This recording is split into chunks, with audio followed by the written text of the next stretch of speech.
Building मालिक अल्ताफ को विदेशी आतंकी ने मानव ढाल के रूप में इस्तेमाल किया, क्रॉस फायर में मारा गया। एसआईटी प्रभारी डीआईजी सुजीत कुमार डॉक्टर मुदासिर गुल कहते हैं, विदेशी आतंकवादी ने मारा। अमीर मागरे विदेशी आतंकवादी का करीबी सहयोगी था। उसने इमारत में विदेशी की मौजूदगी के बारे में झूठ बोला था। मारे गए विदेशी आतंकवादी बिलाल डॉक्टर मुदासिर गुल के अपार्टमेंट को अपने ठिकाने के रूप में इस्तेमाल कर रहे थे। अल्ताफ भट्ट के परिवार ने किराए पर रहने वालों के बारे में संतोषजनक जवाब नहीं दिया।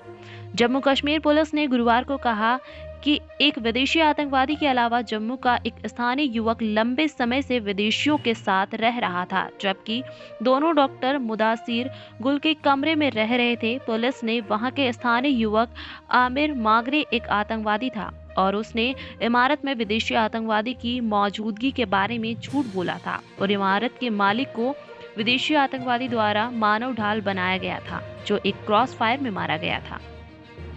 पुलिस नियंत्रण कक्ष पीसीआर में एक संवाददाता सम्मेलन को संबोधित करते हुए मध्य कश्मीर के डीआईजी सुजीत कुमार सिंह ने हाइडेप्रोरा मुठभेड़ में की गई जांच के बारे में एक विस्तृत प्रस्तुति देते हुए कहा कि सीसीटीवी फुटेज और अन्य सबूत बताते हैं कि इमारत के मालिक अल्ताफ को इस्तेमाल किया गया था।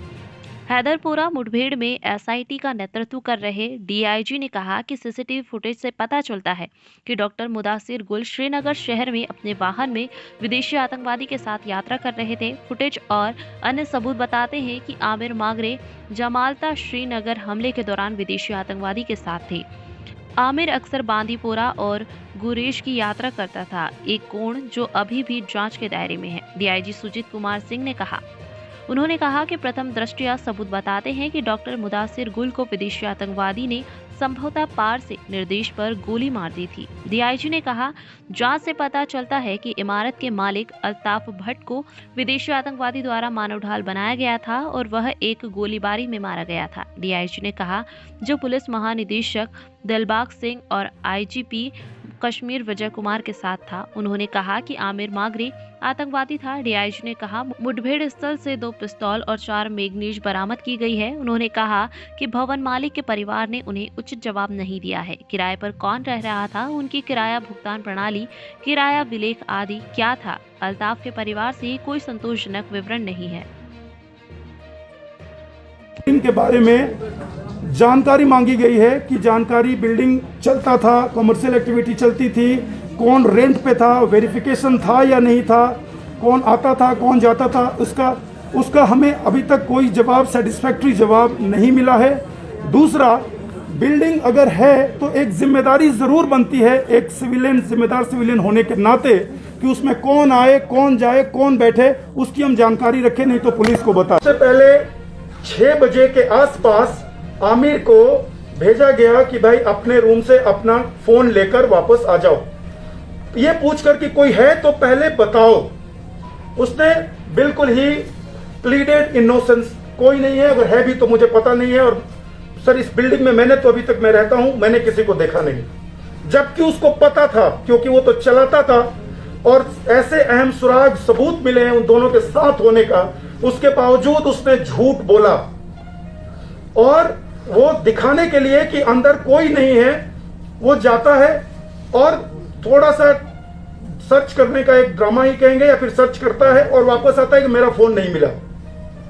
फर्स्ट फ्लोर से वापस आता है, कोई 2 से 3 मिनट का, 2 मिनट के अंदर सर्च करता है, चूंकि सीढ़ी है, गया, सर्च किया, वापस आ गया।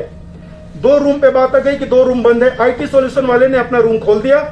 अल्ताफ भट्ट साहब के रूम का चाबी अल्ताफ भट्ट साहब के थी। ही वॉलंटियर्ड। हमने उनको बोला कि क्या आपको भी कोई शक है? इन्हें भी बोला कि नहीं सर, इस बिल्डिंग में कोई ऐसा है ही नहीं, मैं चल के दिखाता हूं। उसने डॉक्टर गुल को भी बोला चलो यार। इन्होंने किसी तरह का कोई शक जाहिर नहीं किया कि बिल्डिंग में कोई हो भी सकता है। न इन्होंने सिक्योरिटी फोर्सेस से किसी तरह की मदद मांगी कि आप मुझे, हो सकता है कि सर इसमें हो, मुझे बीपी वगैरह पहना दीजिए, मुझे कुछ ये कर लीजिए, मुझे डर है कि हो सकता है कोई हो। इवन सिक्योरिटी फोर्सेस वहां कॉर्डन में बैठी हुई है, तब भी दे वर सो श्योर कि बिल्डिंग में कुछ नहीं है। दे वॉलंटियर्ड, अंदर की तरफ जाते हैं। आपने वो फुटेज देखा। 6:26 तक, यानी 6:25 58 पे कॉल सेंटर का गेट बंद हो जाता है। और वो हमारा लास्ट फुटेज है जिसमें डॉक्टर मुदस्सिर गुल और अल्ताफ भट्ट साहब साथ में दिखे हैं। 6:26 पे दरवाजा बंद होता है लास्ट फुटेज, और 6:36 पे फॉरेन टेररिस्ट उस बिल्डिंग से भागता हुआ दिखा है और जो आगे जाकर उसको गोली लगी है। 10 मिनट की क्या कहानी है। हालांकि अंदर किसी ने देखा नहीं, कोई चश्मदीद नहीं था और कैमरे भी कमरे के। अगर ये उसी बीच वाले फ्लोर पे है जो हमारे बिल्डिंग ऑनर है, तो आमिर चूंकि अब तो एक्सपोज हो गया और उन्होंने फायर भी कर दिया, और ये टेररिस्ट आमिर के साथ डॉक्टर अल्ताफ भट्ट साहब को, बिल्डिंग ऑनर को ह्यूमन शील्ड बनाने की कोशिश करता है। वो कैसे प्रूव होता है? आपको मैंने एक वीडियो दिखाया जिसमें सीढ़ी के पास अल्ताफ भट्ट की बॉडी है, उसके आगे आमिर की बॉडी है और एफटी की बॉडी वहां से आगे निकलकर रोड के पास पड़ी हुई है, कोई 83 फीट दूर। अगर कोई 2 पर्सन एक जो ह्यूमन शील्ड लेकर आएगा तो पहला फायर करते हुए जब वो निकलने की कोशिश करते हैं, पहला फायर जिसको लगेगा वो वहीं गिर जाएगा। अल्ताफ भट्ट को पहला फायर लगा और वो वहीं पे गिर गया। इनिशियल फायर उन्होंने अपने ऊपर लिया, जिसकी वजह से सबसे पहले एफटी बाहर निकलने में कामयाब हुआ और आमिर भी कुछ आगे निकलने में कामयाब हुआ। एफटी आगे मारा गया, आमिर थोड़ा सा गेट से ही आगे मारा गया। ये बताता है, ये सीक्वेंस बताता है कि उन लोगों ने पहले डॉक्टर को ऊपर मारा और अल्ताफ भट्ट साहब को ह्यूमन शील्ड के तौर पे इस्तेमाल किया। के अंदर थे, रूम के अंदर थे। लेकिन जो कहानी अभी हालात से और जो हमने वहां पे जाकर वहां पे सर्वे करके देखा, वो आपके सामने ऐसे बनता है। आपने देखा कि मुदस्सिर गुल साहब का जो चश्मा है वो हाइड आउट के टेबल पे पड़ा हुआ था।